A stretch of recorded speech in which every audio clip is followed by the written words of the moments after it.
Hello everyone, welcome back to my YouTube channel inspire IAS. आज हम discuss करने वाले हैं सोशल इश्यूज टॉपिक का लास्ट लेक्चर, जिसमें अपने इंडियन सोसाइटी में क्या क्या इश्यूज हैं इसको डिस्कस करेंगे। और इसके पहले ऑलरेडी हम लोगों ने पॉलिटी, इकोनॉमी एंड इन्वायरमेंट को ऑलरेडी कवर कर लिया है। एंड सोशल इश्यूज जो टॉपिक है इसका लास्ट लेक्चर है, तो अल्टीमेटली ये 4 हमने सब्जेक्ट को कवर कर लिया मेंस 365 मैगजीन का। इसके बाद हम लोग साइंस एंड टेक को फोकस करके वहाँ उसका लेक्चर स्टार्ट करेंगे। तो इन केस आप हमसे फर्स्ट टाइम जुड़े हैं तो please like, comment and subscribe my channel. And in case आपको हमारे पढ़ाने से रिलेटेड कुछ भी डाउट्स हैं तो आप हमें कमेंट करके बताइए, या फिर वीडियो के डिस्क्रिप्शन में हमने अपने टेलीग्राम चैनल का लिंक प्रोवाइड किया हुआ है, वहाँ पे जाके हमसे जुड़ सकते हैं और कुछ भी आपको डाउट्स है तो हमसे पूछ सकते हैं। तो आइए स्टार्ट करते हैं। तो अभी हमारा करेंट टॉपिक है कि कास्ट सिस्टम से रिलेटेड क्या क्या इश्यूज हैं। तो हम आइए देख लेते हैं कि बेसिकली कास्ट सिस्टम क्या होता है। तो एक्चुअली बेसिकली कास्ट जो होता है हमारा एक सोशल आइडेंटिटी होता है, जिसमें हम बर्थ के अकॉर्डिंग रैंकिंग को प्रेफर करते हैं, तो उसी को हम बेसिकली कास्ट बोलते हैं। और इससे कास्ट सिस्टम के कुछ इशू, ये की फीचर्स हैं, जैसे इसमें जो होता है बर्थ से इसको कंसिडर किया जाता है। यहाँ पे उनके क्या बोलते हैं अचीवमेंट से इसका कोई लेना देना नहीं है। जिस भी वो कम्युनिटी में जन्म लेते हैं उसी कम्युनिटी में कास्ट उसका कंसिडर किया जाता है। और इसका एक हायरार्की सिस्टम है, जैसे देखेंगे कि उनका स्टेटस या ऑक्यूपेशन के हिसाब से भी उनको इन कास्ट सिस्टम में रखते हैं। इसके अलावा देखेंगे कि सोशल और कुछ रिलीजियस डिसेबिलिटी है, जैसे कि देखेंगे जो कास्ट होता है अपर कास्ट के लोगों को मंदिर का एक्सेस होता है, दलित या लोअर कास्ट देखेंगे कि बहुत जगह पे उनको एक्सेस नहीं होता है। फिर जो पब्लिक कुआं होता है, वेल होते हैं, वहाँ पे भी उनको एक्सेस नहीं होता, टेम्पल्स में एक्सेस नहीं होता है। तो इसी को सिविल एंड रिलीजियस डिसेबिलिटी बोलते हैं। और इसके अलावा जो एंडोगामी है, एंडोगामी इन द सेंस कि एक सेम कास्ट में मैरिज को ही एंडोगामी एंडोगामी बोलते हैं। तो ये कुछ कास्ट सिस्टम से रिलेटेड की फीचर्स हैं। और देखेंगे कि क्या क्या फैक्टर्स हैं जो कास्ट सिस्टम या कास्ट आइडेंटिटी है उसको मिनिमाइज करें। जैसे एजुकेशन पे हम जब भी फोकस करेंगे तो जो हमारा कास्ट आइडेंटिटी है, कास्ट का जो सोशल फैक्टर है वो धीरे धीरे कम होगा, क्योंकि लोग अवेयर होंगे तो इस चीज़ पे कम बिलीव करेंगे। इसके साथ साथ जब हम अर्बनाइजेशन पे ज़्यादा फोकस करेंगे तो उसमें भी, क्योंकि देखेंगे शहरों में क्या होता है कि वहाँ पे लोगों को जातियाँ नहीं पता होती, बेसिकली ये रूरल एरिया में इस पे ज़्यादा फोकस होता है। तो जब भी कोई माइग्रेंट करके किसी अर्बन एरिया में जाता है तो वहाँ पे देखेंगे कि जो उसका ट्रेडिशनल कास्ट होता है उसको उतना लोग कंसीडर नहीं करते हैं, क्योंकि उसके ऑक्यूपेशन के हिसाब से वहाँ पे कंसीडर करते हैं। और इसके अलावा देखेंगे कि जो इंटर कास्ट मैरिजेस हो रहे हैं इसकी वजह से कास्ट का जो सिस्टम है उस पर ये धीरे धीरे कमज़ोर हो रहा है। और इसके अलावा सरकार फोकस कर रही है कि कास्ट का कोई बैरियर ना रहे और कास्ट के बेस पे कोई डिस्क्रिमिनेशन ना हो। और हमारे सोसाइटी पे जो कास्ट सिस्टम है उस पर ग्लोबलाइजेशन का भी असर पड़ रहा है, क्योंकि देखेंगे जो भी फॉरेन कंट्रीज हैं, स्पेशली जो यूरोपियन कंट्रीज हो गए, अमेरिकन, नॉर्दर्न अमेरिकन कंट्रीज हो गए, वहाँ पे जो होता है कास्ट नाम की कोई चीज़ नहीं होती है वहाँ पे। तो इन सब चीज़ों की वजह से जो कास्ट आइडेंटिटी है डे बाई डे ये धीरे धीरे कम हो रही है। बट इसके अलावा कुछ ऐसे फैक्टर्स भी हैं जो कास्ट आइडेंटिटी को और स्ट्रॉन्ग करते हैं और मजबूत करते हैं। जैसे देखेंगे कि कास्ट के बेस पे उन लोगों को रिजर्वेशन जो डिमांड किया जाता है, तो जब भी कास्ट के बेस पे रिजर्वेशन का डिमांड किया जाएगा तो कास्ट का आइडेंटिटी का इम्पोर्टेंस बढ़ जाएगा, तो जिससे कास्ट के बेस पे डिस्क्रिमिनेशन भी हमारे सोसाइटी में होगा। और इसके अलावा जो पॉलिटिकल मोबिलाइजेशन है, मीन टेकिंग बहुत सारी पॉलिटिकल पार्टीज जो होती हैं कास्ट बेस्ड पॉलिटिक्स करते हैं। तो जब भी ऐसा पॉलिटिक्स होगा तो हमारे सोसाइटी में कास्ट का इम्पोर्टेंस डे बाई डे बढ़ जाएगा। इसके अलावा देखेंगे कि जब रिजर्वेशन का डिमांड बढ़ता है तो यहाँ पे एक सोशल डिवाइड भी देखने को मिलता है वेरियस कास्ट के बीच में, जैसे जाट हो गया, पटेल हो गया। तो यहाँ पे अभी रिसेंटली सुप्रीम कोर्ट ने भी एससी और एसटी में देखेंगे कि क्रीमी लेयर को भी डिफाइन करने के लिए बोला है, जैसा कि अपने ओबीसी जो अदर बैकवर्ड क्लासेस हैं वहाँ पे भी डिफाइन किया गया है क्रीमी लेयर और नॉन क्रीमी लेयर रिजर्वेशन के लिए। तो इसके ये सारे कुछ फैक्टर हैं जिसकी वजह से कास्ट जो अपना आइडेंटिटी है डे बाई डे इंक्रीज करेगा। और इसके अलावा जब भी देखेंगे कि सोशल मीडिया है और टेक्नोलॉजी के जब भी आ रहा है तो उसकी वजह से भी जो कास्ट सिस्टम है उसको एक क्या बोलते हैं पॉजिटिव वे में, सॉरी, इससे कास्ट सिस्टम को बढ़ावा मिलता है। क्योंकि देखेंगे वेरियस जो कम्युनिटीज होती हैं, वेरियस कास्ट होते हैं, उनका व्हाट्सएप पे देखेंगे कि बहुत सारे ग्रुप्स हैं तो जब भी ग्रुप्स रहेगा उसमें उस ग्रुप के उस कास्ट के लोग ऐड रहेंगे, तो वहाँ पे क्या होगा कि जो कास्ट जो आइडेंटिटी है उसको वो बढ़ावा मिलेगा। तो ये सारे कुछ फैक्टर्स हैं। इसके अलावा देखेंगे जो मैरिज का प्रेफरेंसेस है, लोग प्रेफर करते हैं कि सेम कास्ट में शादियाँ करना, और इसको सपोर्ट करने के लिए कुछ मैट्रिमोनियल वेबसाइट्स हैं। बेसिकली मैट्रिमोनियल वेबसाइट होती हैं जो जहाँ पे शादियों का डिटेल और वहाँ पे लोग जाके अपने पार्टनर्स का जो प्रेफरेंस करते हैं उसी को मैट्रिमोनियल वेबसाइट बोलता है। तो यहाँ पे जब भी ऐसा प्रेफरेंस रहेगा तो इससे क्या होगा कि हमारा कास्ट सोसाइटी में कास्ट का जो आइडेंटिटी है वो कभी खत्म नहीं होगा, और इससे बल्कि उसको स्ट्रेंथनिंग पावर मिलेगा। तो हमारा अगला टॉपिक है कास्ट सेंसस, क्योंकि रिसेंटली देखेंगे कि बिहार ने कास्ट बेस्ड सेंसस एक कराया था, जिसको लेकर काफ़ी अपने इंडिया में काफ़ी बड़ा इशू था, और बहुत सारे पॉलिटिकल पार्टी डिफरेंट जो स्टेट्स हैं वहाँ पे भी डिमांड कर रहे थे कि कास्ट बेस्ड सेंसस होना चाहिए, और उस जो कास्ट है उसके रिप्रेजेंटेशन के अकॉर्डिंग उनको जो रिजर्वेशन है उसमें प्रेजेंटेशन देनी चाहिए, जिससे कि एक टारगेटेड जो अपलिफ्टमेंट होता है वो किया जा सके। तो बेसिकली देख लेते हैं, जो सेंसस होता है एक यूनियन लिस्ट का पार्ट है जो अपने शेड्यूल में अंडर शेड्यूल 7 में मेंशन किया गया है, जिसमें आइटम नंबर 69 है, और ये आर्टिकल 246 है, यहाँ पे भी इसका प्रोवाइड किया गया है सेंसस से रिलेटेड। और इसके अलावा 2011 में कास्ट बेस्ड जो होता है सेंसस, जैसे social economic and caste census हुआ था, बट ये होने के लिए 2011 में हो तो गया था, बट गवर्नमेंट ने इस डेटा को पब्लिश नहीं किया था। तो 2016 में क्या हुआ था कि जो कास्ट वाला डेटा था इसको हटा के गवर्नमेंट बाकी जो सोशल इकोनॉमिक डेटा था इसको रिलीज किया था।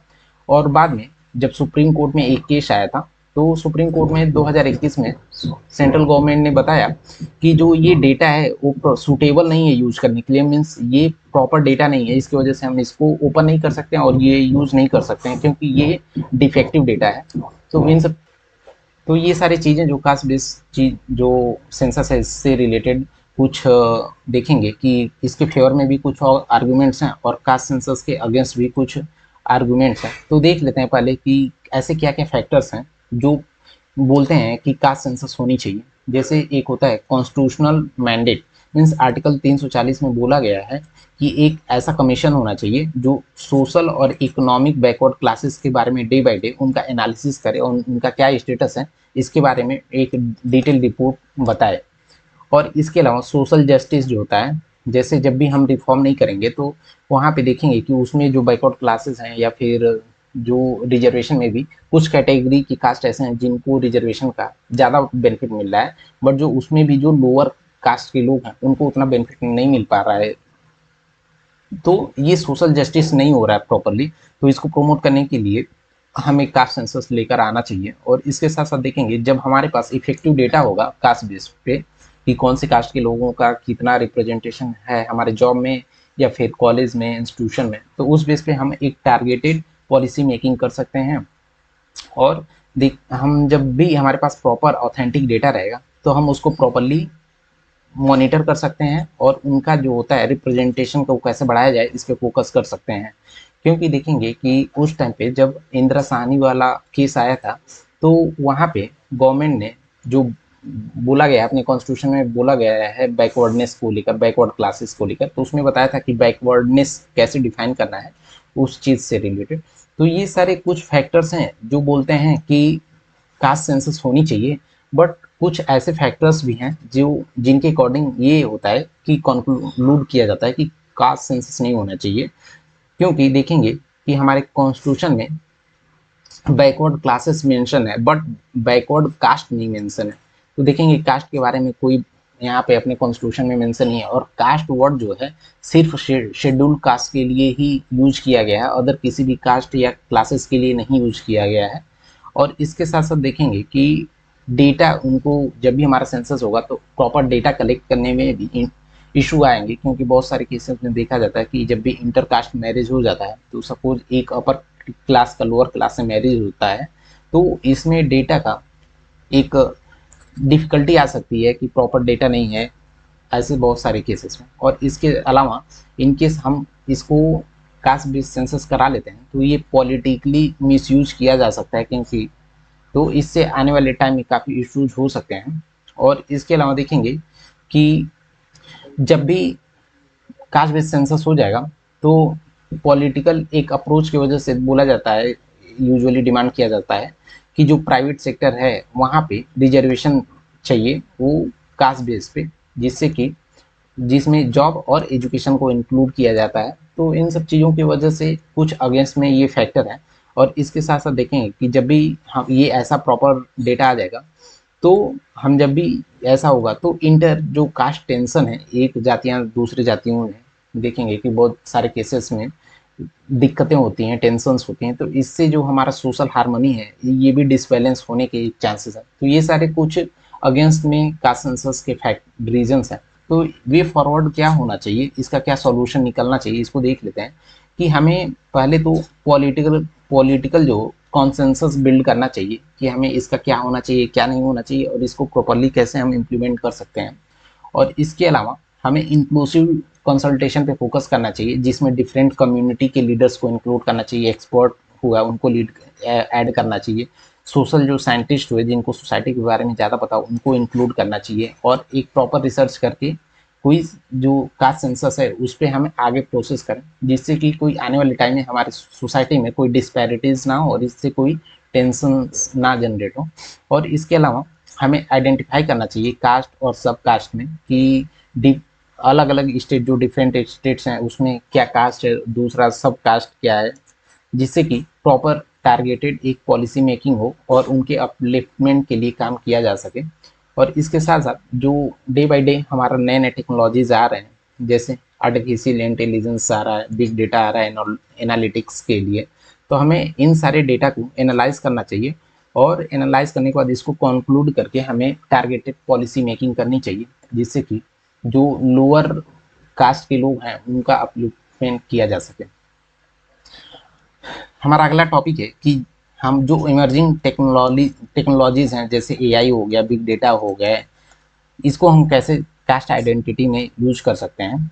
तो देखेंगे कि जैसे जैसे न्यू टेक्नोलॉजीज आती हैं तो हमारे सोसाइटी में कास्ट का डिस्पैरिटीज़ बढ़ती हैं, क्योंकि यूजुअली कहा जाता है कि जो अपर कास्ट होते हैं उनका डोमिनेंस होता है सोशल मीडिया पे।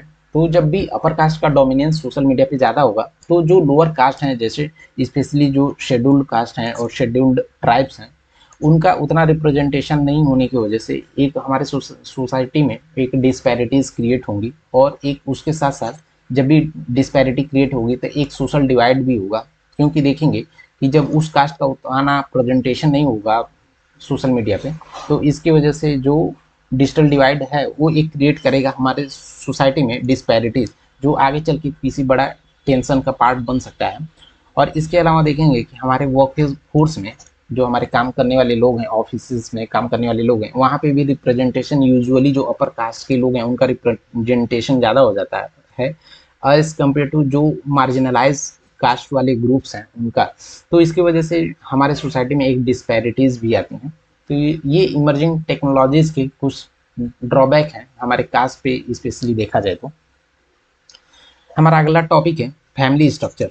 तो देख लेते हैं कि फैमिली एक्चुअली किसे बोलते हैं, इसको कैसे डिफाइन किया गया है। तो यूजुअली फैमिली ऐसा होता है, एक ग्रुप ऑफ इंडिविजुअल होते हैं जो एक साथ रहते हैं या वो पूरे अपने लाइफ टाइम में, और उनके बीच में कोई ना कोई या तो बायोलॉजिकल या फिर सोशल नहीं तो फिर साइकोलॉजिकल आपस में एक रिलेशनशिप होता है जो अपने सुख दुख में एक दूसरे के काम आते हैं। इसी को हम देखेंगे कि फैमिली डिफाइन किया गया है। इसको एंथ्रोपोलॉजी, जिनका भी ऑप्शनल सब्जेक्ट एंथ्रो होगा वो लोग जानते होंगे कि फैमिली और किनशिप क्या होता है, उसमें प्रॉपरली इसमें सिलेबस का पार्ट है। तो हमने बता दिया है, फैमिली का डिफिनीशन दे दिया है कि कोई भी पर्सन है, इंडिविजुअल है, वो अपने लाइफ साइकिल में किसी के साथ सोशली बायोलॉजिकली या फिर साइकोलॉजिकली एक दूसरे से कनेक्टेड है, जो कि एक दूसरे के अपने सुख दुख में काम आते हैं, तो उसी को हम फैमिली बोलते हैं। तो देख लेते हैं फैमिली का क्या क्या स्ट्रक्चर है। तो अभी देखेंगे हमारे रिसेंट में कि फैमिली जो है, एक तो ज्वाइंट फैमिली होती है जिसमें हम 2-3 जनरेशन और पूरी फैमिली एक साथ रहते हैं, और एक न्यूक्लियर फैमिली जिसमें एक छोटा फैमिली, स्मॉल फैमिली का पार्ट है, जिसमें जनरली कपल्स एंड उनके चिल्ड्रंस होते हैं। तो ये न्यूक्लियर फैमिली हो गया। और इसके अलावा देखेंगे कि उनके अथॉरिटी के बेस पे भी कुछ डिफाइन किया गया है फैमिली को। जैसे एक होता है मैट्रियार्कल फैमिली, जिसमें देखेंगे कि जो फीमेल्स होती हैं वो लीड करती हैं, और एक पैट्रियार्कल फैमिली हो गया जहाँ पे जनरली जो हेड्स होते हैं वो मेल होते हैं। तो ये इनके अथॉरिटी के हिसाब से यदि क्लासिफाई किया जाए तो ये दो टाइप के होते हैं, और इसके अलग फॉर्म भी होते हैं, जैसे सिंगल पेरेंट फैमिली हो गया, एक्सटेंडेड फैमिली हो गया। तो बेसिकली सिंगल पेरेंट फैमिली ऐसे वो लोग होते हैं या तो जिनकी शादियां नहीं हुई हैं, या फिर शादियां हुई तो डिवोर्स हो गया, या फिर शादियां हुई तो फिर किसी भी एक लोगों का उसमें से कपल में से डेथ हो गया। तो ऐसे जो लोग रहते हैं इनको हम सिंगल पेरेंट चाइल्ड बोलते हैं, सिंगल पेरेंट फैमिली बोलते हैं। तो देख लेते हैं कि जो फैमिली होता है, जैसे कि पहला जो फंक्शन है फैमिली का कि एक सोशलाइजेशन मीन्स हम एक दूसरे से सोशली कनेक्टेड रहें, एक दूसरे को हम टीचिंग करें, और जो हमारे वैल्यूज हैं, मोरल्स हैं, बिलीव्स हैं, फेथ हैं, कल्चर है, उसको एक दूसरे के साथ शेयर करें, एटीट्यूड बिल्ड करने में हेल्प करें। तो एक तो सोशली हम एक सोशल फंक्शन है। दूसरा है कि रिप्रोडक्टिव फंक्शन, जैसे कि देखेंगे कि सेक्सुअल एक्टिविटी जो होता है इसके लिए ये लोग इनको रेगुलेट किया जाता है, मीन्स एक फैमिली में ये सेक्सुअली फिर कनेक्ट होते हैं। इसके अलावा जो सेक्सुअल रिप्रोडक्शन होता है मीन्स जो कपल्स होता है ये अपने जनरेशन को आगे बढ़ाते हैं चिल्ड्रन के थ्रू। तो ये सारे रिप्रोडक्टिव सिस्टम्स हो गए जो फंक्शन ऑफ एक फैमिली है। इसके अलावा एक इकोनॉमिक पार्ट है जिसमें एक दूसरे का ज़रूरत के टाइम पे हेल्प करना, मॉनेटरी टर्म में या फिर सोसाइटल टर्म में। तो ये इकोनॉमिक फंक्शन हो गया। इसके अलावा फिजिकल जो फंक्शन हो गया, जैसे जब भी फैमिली रहता तो उसमें सेफ कंफर्टेबल और environment safe and comfortable environment provide करना, जो भी अपने फैमिली के पार्ट हो गए, बच्चे हो गए वहाँ पे, जिससे कि उनको प्रॉपरली ग्रोथ, डेवलपमेंट एंड, तो ये सारे कुछ फंक्शंस हो गए अपने फैमिली के। और इसके अलावा देखेंगे कि फैमिली को हम जो ट्रेडिशनल है इंडियन फैमिली का, कैसे इनको कैरेक्टरिस्टिक किया जाता है, इनके क्या क्या कैरेक्टर्स हैं। जैसे देखेंगे कि जब भी दो एडल्ट्स अपोजिट सेक्स के एक दूसरे के साथ रहते हैं और लीगली वो उनका रजिस्ट्रेशन होता है या लीगली वैलिड होते हैं, तो उनको शादी का एक पार्ट होता है। और इसके अलावा देखेंगे कि जब भी ये एक दूसरे से फैमिली में रहते हैं तो उनमें एक जो लेबर होता है काम करने का, उसका एक डिवीजन होता है कि कौन क्या काम करेगा। जैसे इन केस मैक्सिमम केस में क्या होता है कि जो मेल पर्सन होते हैं वो बाहर रनिंग करते हैं, और जो फीमेल्स होती हैं वो हाउसवाइफ या फिर घर को मैनेज करती हैं। तो ये जनरली जो इंडियन फैमिली के कैरेक्टर्स हैं। इसके अलावा देखेंगे कि इकोनॉमिक और सोशल एक्सचेंजेस होते हैं। फिर जो रिसोर्सेज हैं जैसे फूड हो गया, घर हो गया रहने का, तो इनका आपस में एक दूसरे के साथ शेयरिंग होता है। और उनका अथॉरिटी होता है, जो भी कपल्स होते हैं या फैमिली के पेरेंट्स होते हैं उन पे चिल्ड्रन का एक अपना अधिकार होता है, और उनके पालन पोषण की जिम्मेदारी होता है, प्रोटेक्शन का जिम्मेदारी होता है, और उनको कैसे नर्चर किया जाए ये पेरेंट्स की जिम्मेदारी होती है, जिसको मिला के स्पेशली जो कपल हुए और चिल्ड्रन मिला के ही यहाँ पे ये फैमिली के पार्ट बनते हैं। बट देखेंगे कि फैमिली में भी, फैमिली के स्ट्रक्चर में डे बाई डे कुछ चेंजेस हो रहे हैं, क्योंकि देखेंगे अभी आज के टाइम पे जो न्यूक्लियर फैमिली है इनका जो क्वांटिटी है काफ़ी डे बाई डे बढ़ती जा रही है। इसके अलावा देखेंगे कि इनकी जो अथॉरिटी है इसमें भी चेंजेस आ रहे हैं, क्योंकि पहले क्या होता था कि उनका फैमिली का हेड जो होता था जनरली वो मेल होता था। अभी डे बाई डे जो फीमेल हेडेड हाउस होल्ड्स की जनसंख्या धीरे धीरे काफ़ी बढ़ रही है।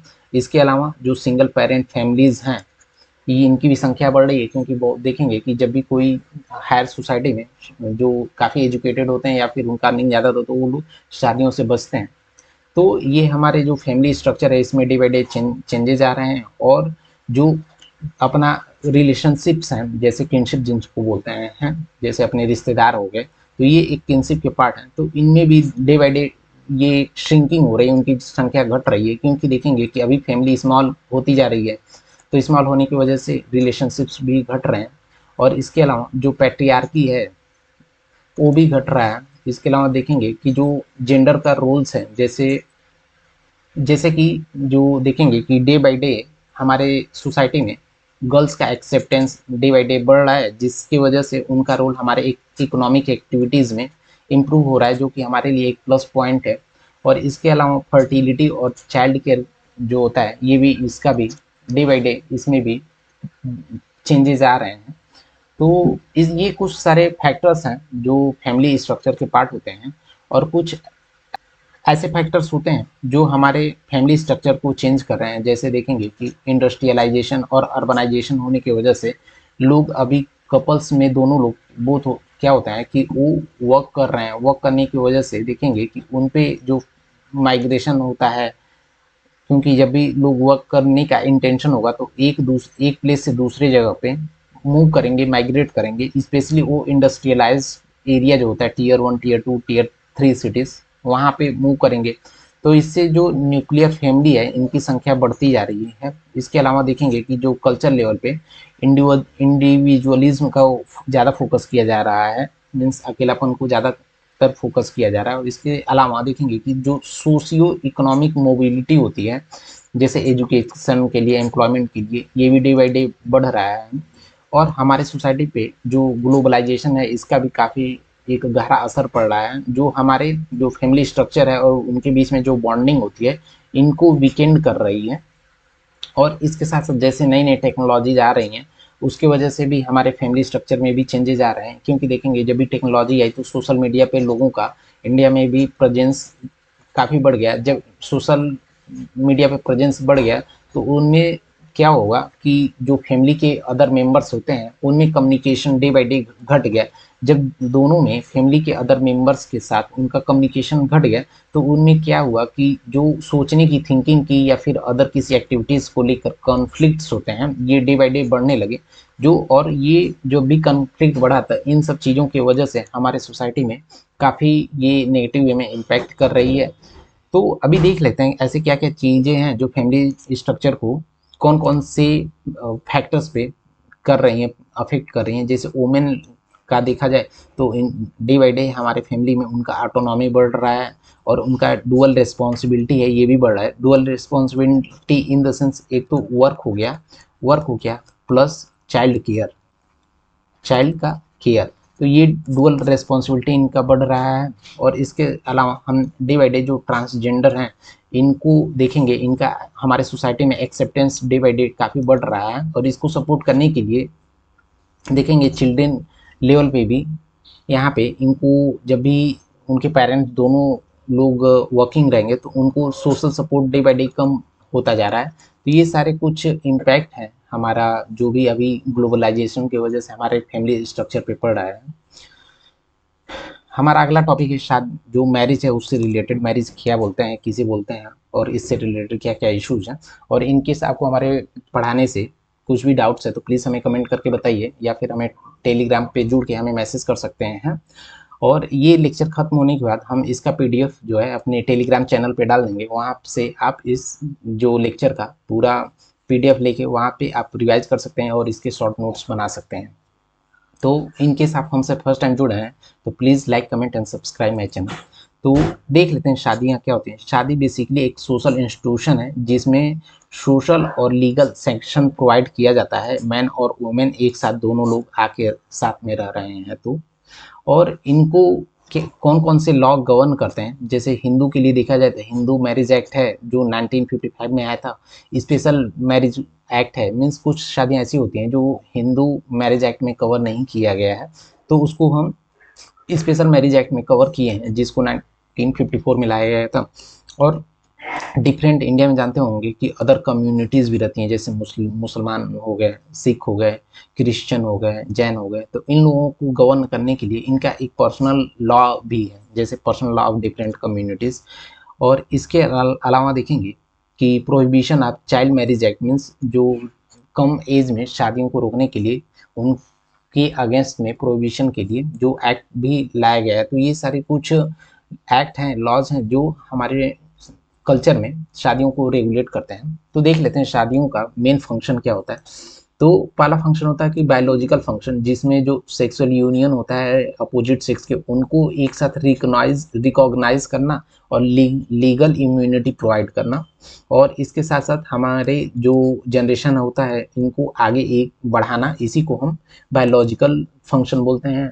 दूसरा फंक्शन है हमारा सोशल फंक्शन, जिसमें देखेंगे कि सोशल एक्सेप्टेंस मिलते हैं एक कपल को। जो मिल के एक दूसरे से मिल के एक फैमिली का पार्ट बनते हैं, और जो हमारे रिचुअल्स होते हैं, कल्चर होते हैं, इनको ये आगे बढ़ाते हैं। इसके अलावा हम कल्चर लेवल पे देखेंगे रिलीजियस सिग्निफिकेंस क्या है।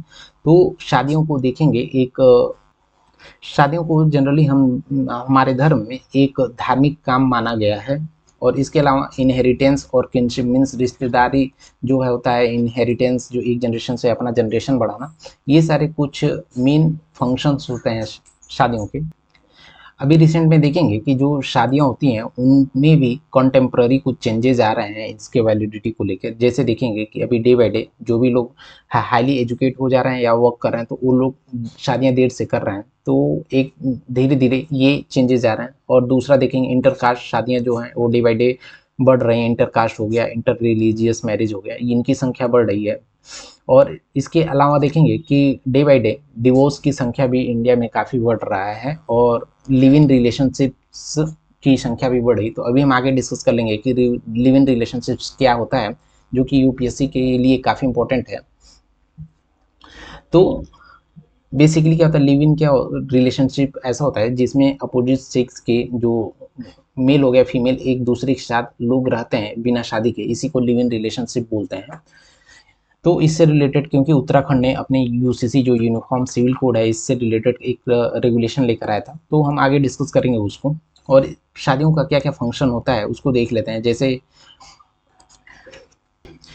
सेक्सुअल डिवीजन हो गया, जिसमें हस्बैंड काम करेंगे, वाइफ और हस्बैंड वाइफ दोनों काम करेंगे, तो इसकी वजह से पैट्रियार्कल जो डिवीजन है हमारा सोसाइटी में बोला जाता है पैट्रियार्कल सोसाइटी, ये डिवाइड कम होगा। और सुप्रीम कोर्ट के एक ऑर्डर के द्वारा जो सेम सेक्स रिलेशनशिप है, इस पर भी डे बाई डे इनकी भी संख्या बढ़ रही है। तो अभी क्या क्या फैक्टर्स हैं जो हमारे शादी का इंस्टीट्यूशन है जो वैलिडिटी उस पर इम्पैक्ट कर रहे हैं। जैसे इकोनॉमिक लेवल पे देखा जाए तो इकोनॉमिक इंडिपेंडेंस जो है जो फीमेल्स के बीच में, इसके वजह से भी हमारे जो शादियों का इंस्टीट्यूशन है इस पर वैलिडिटी पे भी फर्क पड़ रहा है। हमारा कल्चरल शिफ्ट हो रहा है क्योंकि ग्लोबलाइजेशन का भी इस पर असर पड़ रहा है। फिर जो इंडिविजुअलिज्म है इस पर भी फोकस हो रहा है। और इसके अलावा देखेंगे इंडिया का population day by day ageing हो रही है, मीन्स 60 प्लस की जो संख्या डे बाई डे बढ़ रही है। तो इसकी वजह से भी शादियों पे भी एक नेगेटिव इम्पैक्ट हो रहा है क्योंकि बर्थ रेट में भी डिक्लाइन हो रहा है। और इसके साथ साथ देखेंगे कि लीगल जो चेंजेस हैं, ये भी जो गवर्नमेंट लीगल चेंजेस करती है ये भी डे बाई डे कर रही है, जिसकी वजह से हमें जो सेम सेक्स मैरिज है इस पे भी कुछ ना कुछ इश्यूज आते रहते हैं। तो ये शादियों से रिलेटेड कुछ चैलेंजेस और उसका स्टेटस है। हम देख लेते हैं कि लिव इन रिलेशनशिप क्या होता है। हमने आपको एक्सप्लेन किया था क्योंकि रिसेंटली क्या होता है, उत्तराखंड ने जो यूसीसी यूनिफॉर्म सिविल कोड है उसमें लेकर आया, तो उसमें बताया कि इन केस कोई भी कपल लिव इन रिलेशनशिप में रह रहे हैं तो उनको कंपलसरी रजिस्ट्रेशन मैंडेटरी है कि एक बार जाके उनको पहले रजिस्ट्रेशन कराना रहेगा। और स्पेशली उत्तराखंड में ये लेकर आया गया था, और इसमें बोला गया था कि ऐसा एक क्लॉज डाला गया था कि कोई सपोज लिव इन रिलेशनशिप में रह रहा है तो जो उसमें वुमेन होती है, महिला होती है, उसके लिए मेंटेनेंस भी देना पड़ेगा। और इन केस कोई बिना रजिस्ट्रेशन के लिव इन रिलेशनशिप में रह रहा है तो उनको 6 महीने तक का जेल भी हो सकता है। तो अभी देख लेते हैं कि डिफिनीशन क्या है लिव इन रिलेशनशिप का। कि बेसिकली क्या होता है कि शादियों के पहले कोई कपल एक दूसरे के साथ हो रहे हैं तो बिना किसी वैलिडिटी या किसी सर्टिफिकेट के उसी को लिव इन रिलेशनशिप बोला जाता है, जो कि इंडिया में इसके केसेस डे बाई डे बढ़ रहे हैं। और सुप्रीम कोर्ट ने बोला था कि जो लिव इन रिलेशनशिप है इसको रिकॉग्नाइज करिए क्योंकि इनकी जब संख्या बढ़े तो हमें इसको रेगुलेट करना ही पड़ेगा।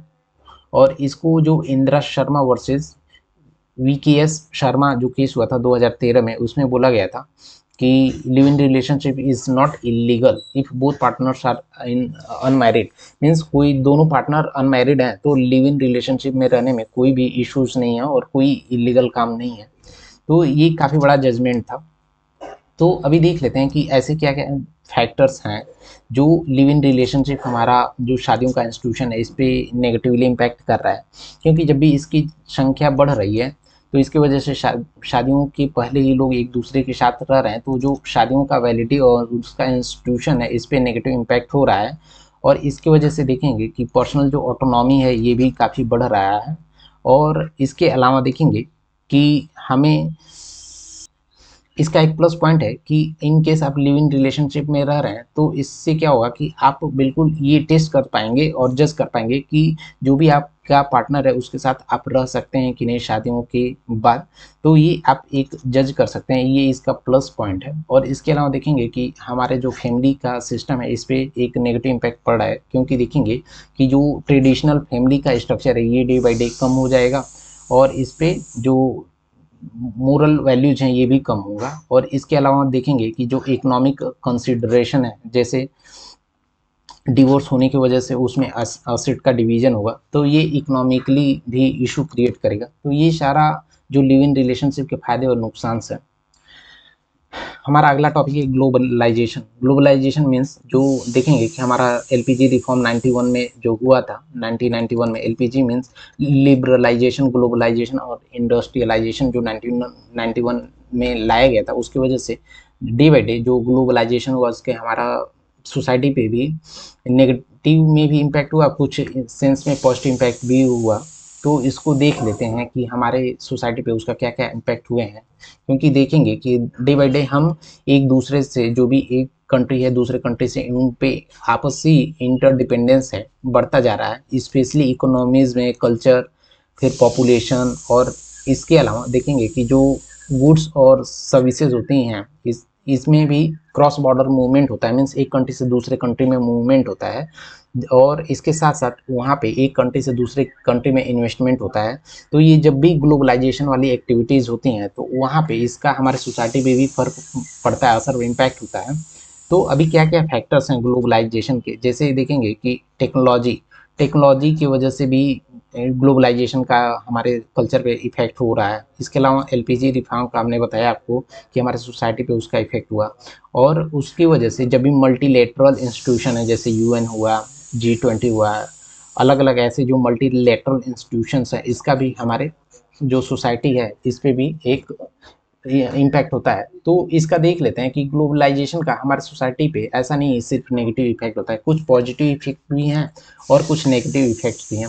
तो देख लेते हैं कि पॉजिटिव्स क्या हैं। जैसे एल्डरली जो पीपल होते हैं, जैसे 60 प्लस वाले एज ग्रुप के लोग होते हैं, वहाँ पे उनको ग्लोबलाइजेशन की वजह से क्वालिटी हेल्थ केयर सर्विसेज मिल रहा है। उसके अलावा वुमेंस पे देखा जाए तो जब भी ग्लोबलाइजेशन की वजह से देखेंगे कि बेटर जॉब अपॉर्चुनिटीज़ मिल रही हैं और उनके जो वुमेंस के राइट्स हैं इस पे भी ज़्यादा बढ़ावा मिल रहा है।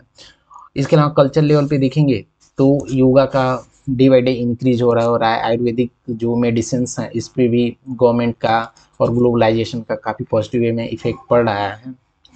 और इसके साथ साथ देखेंगे जो रिसर्च एंड डेवलपमेंट वाला फील्ड है, स्पेशली जो साइंटिफिक टेम्पर का जो डेवलपमेंट है ये भी ग्लोबलाइजेशन की वजह से हो रहा है, क्योंकि हमें ग्लोबल लेवल पे कॉम्पिटिटिव होना पड़ेगा।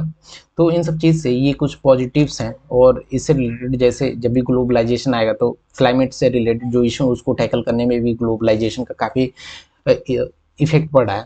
और क्या क्या नेगेटिव पॉइंट्स हैं उसको देख लेते हैं। जैसे हम देखा जाए जो एल्डरली पीपल होते हैं 60 प्लस वाले, उन पे देखेंगे कि जब भी नए नए टेक्नोलॉजी आ रहे हैं तो इनकी वजह से इंटर जनरेशनल, जो एक जनरेशन से दूसरे जनरेशन के बीच में गैप्स हैं वो बढ़ रही हैं, न्यूक्लियर फैमिली की संख्या बढ़ रही है। तो ये हमारे जो शादी और फैमिली का स्ट्रक्चर है इस पर नेगेटिव वे में इम्पैक्ट कर रही है। इसके अलावा हम वुमेंस पे देखा जाए तो वुमेंस पे जब भी ग्लोबलाइजेशन हो रहा है तो ग्लोबलाइजेशन में देखेंगे कि नए नए इन्वेस्टमेंट आते हैं, नए नए इन्वेस्टमेंट आने की वजह से नए नए टेक्नोलॉजीज आती हैं। तो नए टेक्नोलॉजी और नए मशीन्स की वजह से जॉब का लॉस भी होता है, फिर साइबर हरासमेंट के केसेस भी बढ़ रहे हैं।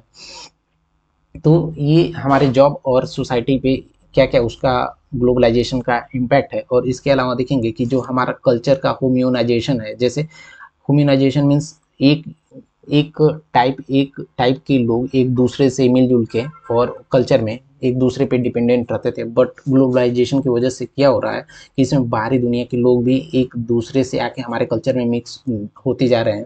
तो ये होमोजिनाइजेशन का भी एक इशू है। इसके अलावा इसको टैकल करने के लिए जो गवर्नमेंट जैसे इमर्जिंग टेक्नोलॉजी को लेकर आ रही है रेगुलेशन, ये एक इशू है। और इसके अलावा जब भी ग्लोबलाइजेशन होता है तो अदर कंट्रीज़ का दूसरे कंट्रीज़ में इम्पैक्ट भी काफ़ी बढ़ जाता है, क्योंकि जैसा कि देखेंगे कि लास्ट ईयर क्या हुआ था, जो पाकिस्तान में इलेक्शन हुआ तो उसमें ऐसा बोला गया कि यूएसए ने वहाँ पे ट्राई किया था पाकिस्तान में इमरान खान की गवर्नमेंट को हटाने के लिए। तो यहाँ पे सोवेनिटी का जो है, इसका भी संप्रभुता का भी दिक्कतें हो रही हैं इस चीज़ की वजह से। तो ये हमारा जो सोशल इश्यूज टॉपिक है इसको ऑलमोस्ट हमने कवर कर लिया है। जो रीजनलिज्म था इसको ऑलरेडी हमने पॉलिटी का जो मेंस 365 था इसमें कवर कर लिया है, इसको डीप में हमने बताया है इसको। और इसके अलावा सेकुलरिज्म का भी हमने पॉलिटी में ऑलरेडी एक्सप्लेन कर दिया है। तो ये सारे दो दो जो पॉइंट्स हैं इसको हमने पॉलिटी में ऑलरेडी कवर कर लिया है। और ये प्रीवियस ईयर्स के कुछ क्वेश्चंस हैं, आप इसको देख लीजिएगा। हम अपने चैनल पे इस पीडीएफ को डाल दे रहे हैं। और इनकेस आपको हमारे पढ़ाने से रिलेटेड कुछ भी डाउट्स है तो प्लीज़ कमेंट, या फिर हमने डिस्क्रिप्शन में, वीडियो के डिस्क्रिप्शन में अपना जो टेलीग्राम चैनल है उसका लिंक दिया हुआ है, वहाँ पे जाके आप हमसे जुड़ सकते हैं। और इनकेस आपको नेक्स्ट वीडियो किसी स्पेसिफिक टॉपिक या सब्जेक्ट पे चाहिए तो प्लीज़ कमेंट करके बताइए, हम अगला जो वीडियो है उस टॉपिक पर लेकर आएंगे। तो thank you for the watching, please like comment and subscribe. Thank you.